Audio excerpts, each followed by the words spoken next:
Hi everyone and welcome to Truth Over News. Once again, it appears that the science of COVID and its origins is science that is conducted only among small groups of insiders behind closed doors.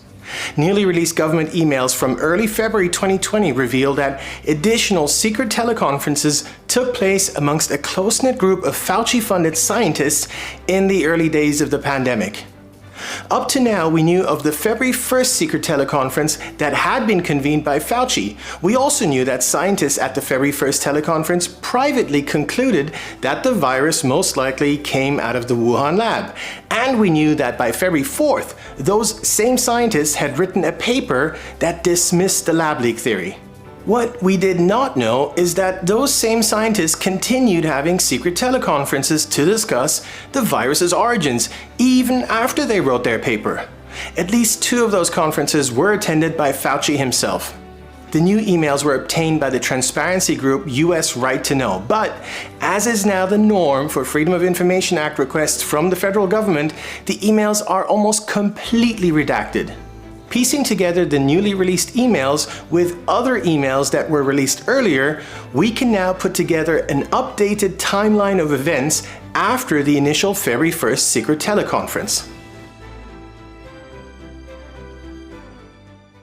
The timeline proves beyond any doubt that while Fauci spent the early weeks of the pandemic pushing hard to seed the natural origins narrative, Fauci and his group weren't as sure about the origins as they publicly proclaimed.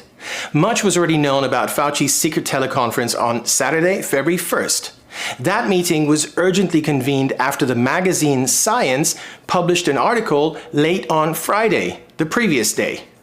The article, which looked at the emerging pandemic, was largely innocuous, but crucially, it included a link to a 2015 study authored by the University of North Carolina's Ralph Baric and by the director of the Wuhan Institute of Virology, Shizheng Li. Baric is the godfather of gain-of-function research, which aims to make viruses more potent. She, of course, is the Bat Lady of China, who spends her time hunting and modifying bat viruses at the Wuhan lab. Based on the original SARS virus, the 2015 study used reverse genetics to engineer a chimeric or synthetic virus that expressed a coronavirus spike in a mouse-adapted SARS backbone. To put it in layman's terms, the 2015 experiment could well have been a precursor to creating the COVID-19 virus in a lab. In fact, the 2015 virus created by Baric and Shi could have been a direct prototype. The danger of the 2015 experiment was immediately clear to members of the scientific community that followed these developments. Only days after the experiment was published in Nature magazine, a number of scientists publicly expressed their grave concerns about what Baric and Shi were doing. Professor Richard Ebright of Rutgers University showed incredible foresight when he told Nature magazine that the only impact of this work is the creation in a lab of a new, non-natural risk. Ebright was sadly proven right. There was no scientific benefit from what was being done, only downsides, with the biggest downside being that new and highly potent viruses might leak from the labs where they were being created.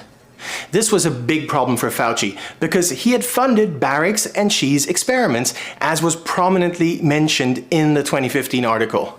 To make matters worse, the Fauci-funded experiment took place during the Obama administration's gain-of-function moratorium, which had been put in place after another Fauci-funded scientist created an airborne version of the H5N1 avian influenza virus. That virus is highly lethal, but thankfully does not transmit efficiently between humans. By making it airborne, scientists were playing with fire, and the subsequent outcry led to the moratorium. Fauci bypassed the moratorium by farming out gain-of-function work to China. He later denied having done so, but documentary evidence, specifically an email from Fauci-funded scientist Peter Daszak thanking Fauci's organization for allowing the work to go ahead, proves otherwise. Fauci knew he was in big trouble, and his push to cover up the real origin of the pandemic started immediately. First, he emailed a copy of the 2015 study to his deputy, Hugh Auchincloss. Hugh, it is essential that we speak this AM. Keep your cell phone on. Read this paper as well as the email that I will forward to you now. You will have tasks today that must be done. He then set out to hold his secret February 1st teleconference to make sure that all the major players, including major funders like the Wellcome Pharmaceutical Trust's Jeremy Farrar and key virologists, were all on the same page. Those virologists privately professed to Fauci that the virus probably came out of the Wuhan lab, but they all initiated a very different public messaging strategy.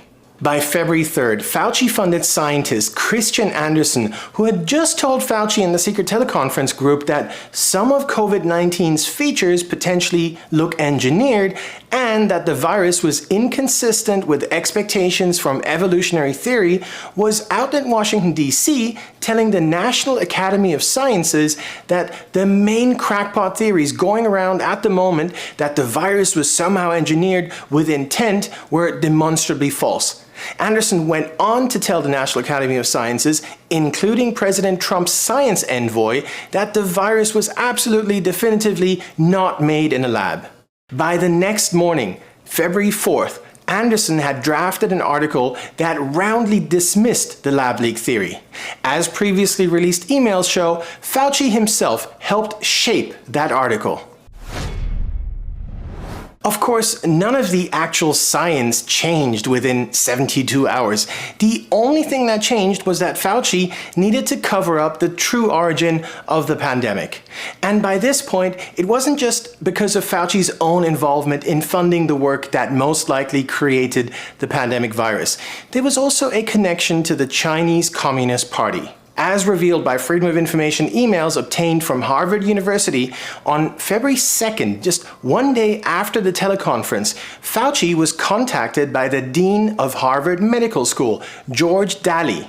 Daly was forwarding a message from the CEO of China Evergrande Group, the Chinese property empire that is currently teetering on the brink of collapse. The CEO had a very odd request for Fauci. He wanted to know whatever information Fauci might be willing to share on his efforts to coordinate a response to the virus. Fauci knew to take this matter offline and only replied that he would respond by phone.